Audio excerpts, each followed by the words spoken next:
नमस्ते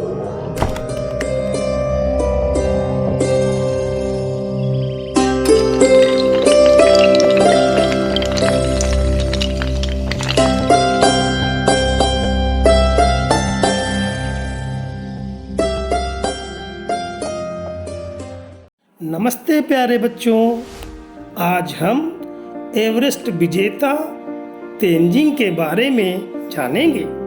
चट्टानों ने टेके घुटने, इनके दृढ़ संकल्प के आगे शेरपा तेनजिंग ने जब हिमालय पर झंडे गाड़े।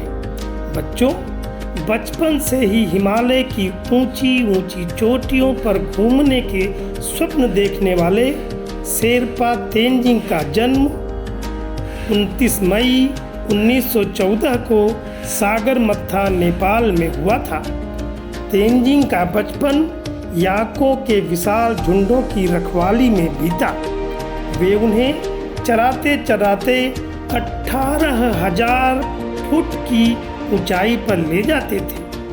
वहां से सोमोलुम्बा नामक सबसे उन्नत चोटी दिखाई पड़ती थी।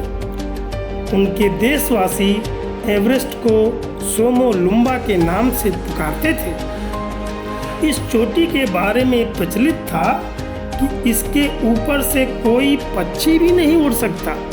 तेनजिंग का इस पर्वत शिखर पर चढ़ना उनके जीवन की सबसे बड़ी अभिलाषा बन गई। सन 1935 में मात्र 21 वर्ष की उम्र में उन्हें पर्वतारोहण का पहला मौका मिला।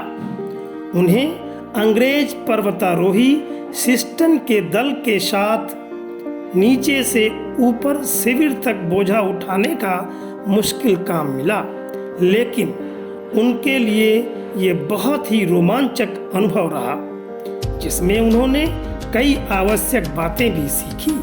सन 1953 में तेनजिंग को अपना सपना सच करने का मौका मिला।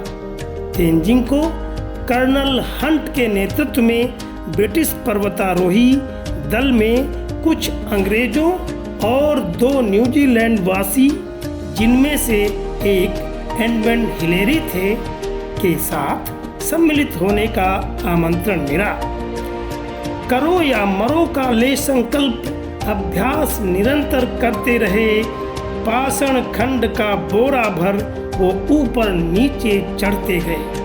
दार्जिलिंग में से प्रस्थान के लिए मार्च 1953 की तिथि निश्चित हुई। उन्होंने अपनी पुत्री को उसकी लाल नीली पेंसिल व मित्र के दिए राष्ट्रीय ध्वज को एवरेस्ट शिखर पर स्थापित करने का वचन दिया। वे भरपूर आत्मविश्वास एवं ईश्वर में दृढ़ आस्था के साथ 26 मई 1953 को प्रातः 6:30 बजे संयुक्त राष्ट्र संघ, ग्रेट ब्रिटेन, नेपाल और भारत के 4 झंडे कुल्हाड़ी में मजबूती से लपेटे हुए तथा जैकेट में अपनी पुत्री की लाल नीली पेंसिल लेकर आगे बढ़े। मात्र 300 फीट शेष था। बाधा एक बड़ी आई। रास्ते में उनके एक बड़ी चट्टान खड़ी आई, पर बुलंद हौसले से उनके घड़ी हर्ष की भी आई। प्रातः 11:30 बजे थे सर्वोच्च शिखर पर तेनजिंग भाई। तेनजिंग और एडमंड हिलेरी एवरेस्ट की चमकती चोटी पर पहुंचकर हर्ष और विजय की भावना से भर उठे तथा वहां का सुंदर दृश्य देखकर अभिभूत हो उठे। तेनजिंग ने राष्ट्रध्वज, बेटी की दी हुई पेंसिल तथा कुछ मिठाई बर्फ में गाड़ दी और भगवान को अपनी इस सफलता के लिए धन्यवाद दिया। एवरेस्ट से लौटने पर नेपाल नरेश ने तेनजिंग को नेपाल तारा पदक पहनाया। भारत में पंडित जवाहरलाल नेहरू ने पर्वतारोहियों को सम्मान में स्वागत समारोह आयोजित किया। 4 नवंबर 1954 ईस्वी को पंडित नेहरू ने हिमालय माउंटेनियरिंग इंस्टीट्यूट का उद्घाटन किया।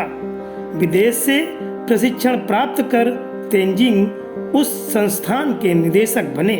बच्चों, तेंजिंग के अदम्य साहस और संकल्प में दृढ़ता के कारण उन्हें बर्फ का शेर भी कहा जाता है। मार्को पोलो, यूरी गार्गिन जैसे साहसिक नेतृत्वकर्ता की तरह तेंजिंग का नाम भी सदैव अमर रहेगा।